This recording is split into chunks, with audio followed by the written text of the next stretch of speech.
जो वस्तु भारत में सेंसिटिव है, हमारे किसान पर्याप्त मात्रा में बनाते हैं, जिसमें हम आत्मनिर्भर हैं, उन सब वस्तुओं को इस एग्रीमेंट के दायरे से बाहर रखा गया है।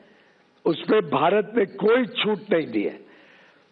जैसे कि उदाहरण के लिए जीएम का बना हुआ जेनेटिकली मॉडिफाइड कोई वस्तु भारत में नहीं आएगा।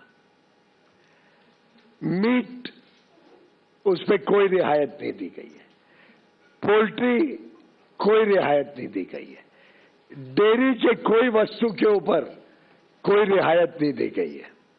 सोया मील, कोई रियायत नहीं दी गई है।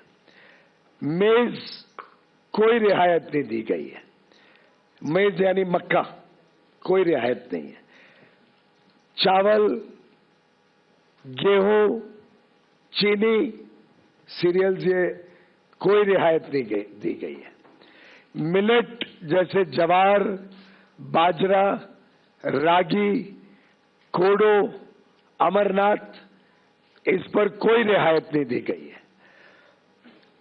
फल जो भारत में पर्याप्त मात्रा में बनते हैं, जैसे केला, बनाना, स्ट्रॉबेरी, चेरीज, सिट्रस फ्रूट, उस पर कोई रियायत नहीं दी गई है।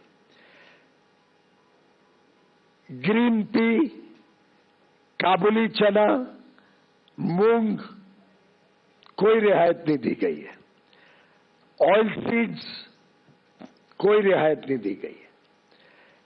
कुछ एनिमल फीड के प्रोडक्ट्स हैं, ग्राउंडनट्स, हनी, मॉल्ट और मॉल्ट से बना हुआ सामान, non alcoholic beverages, flower and meals, starch, essential oils, ethanol जो बड़े पैमाने में भारत में बन रहा है, और टोबैको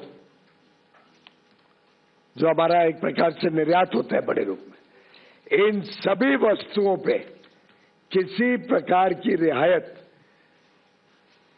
इस एग्रीमेंट के द्वारा नहीं दी गई है। और इसीलिए मैं डंके की चोट पर कह सकता हूं कि किसी प्रकार से ये करार भारत और यूनाइटेड स्टेट्स ऑफ अमेरिका के बीच भारत के किसानों के हितों को, भारत के एमएसएमईज को, भारत के हैंडीक्राफ्ट और हैंडलूम को किसी प्रकार का कोई नुकसान नहीं पहुंचाता है।